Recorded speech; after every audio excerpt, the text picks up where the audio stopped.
Assalamualaikum warahmatullahi wabarakatuh. Waalaikumsalam.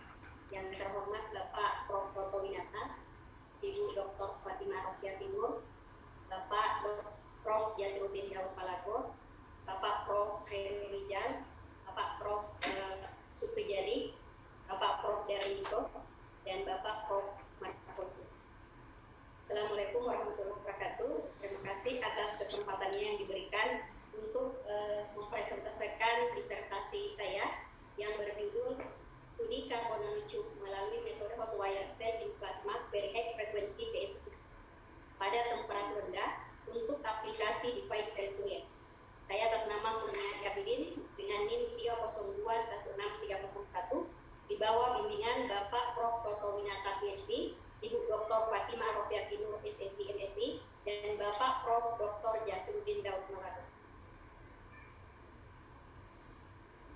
Yang melatar belakangi kami melakukan penelitian ini diawali dengan karbon merupakan salah satu dari unsur dalam tabel periodik yang memiliki alotrop.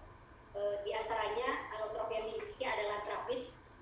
Grafit yang lapisan dari grafit disebut sebagai grafin, lembaran dari grafit disebut sebagai grafin, dan grafin yang tergulung disebut sebagai nanochip atau dikenal dengan istilah karbon nanochip, dan yang membentuk bola disebut sebagai kuliren.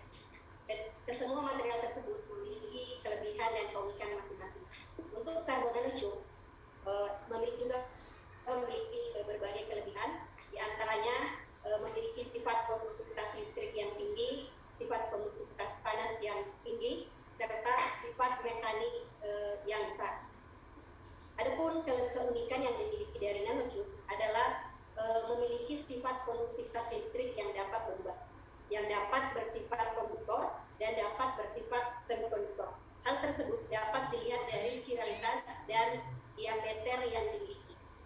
Adapun chiralitas atau bagaimana cara grafik tersebut tergulung dapat disimbolkan dengan indeks chiral. Jika arahnya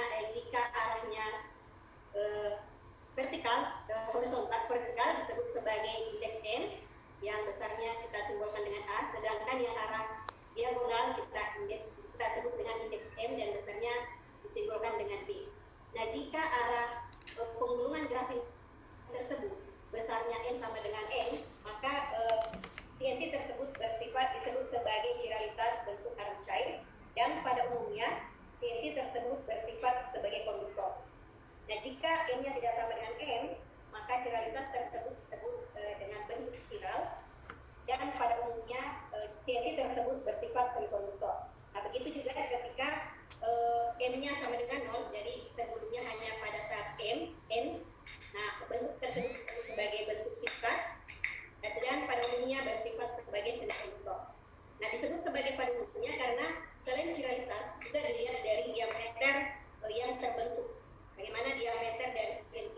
Berdasarkan penelitian Umari dan kawan-kawan pada tahun 2012 menggunakan metode DFT dengan menggunakan berbagai macam perhitungan, terlihat hubungan yang signifikan antara diameter dan energi band gap, di mana semakin besar diameter, maka energi band gap yang dihasilkan semakin kecil.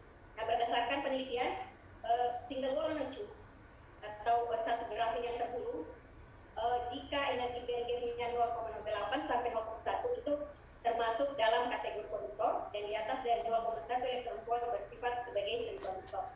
Nah, sedangkan double wall nanochip untuk yang energi band gap kurang dari 1,848 elektron volt bersifat konduktor, dan di atas dari 1,848 elektron volt bersifat sebagai semikonduktor.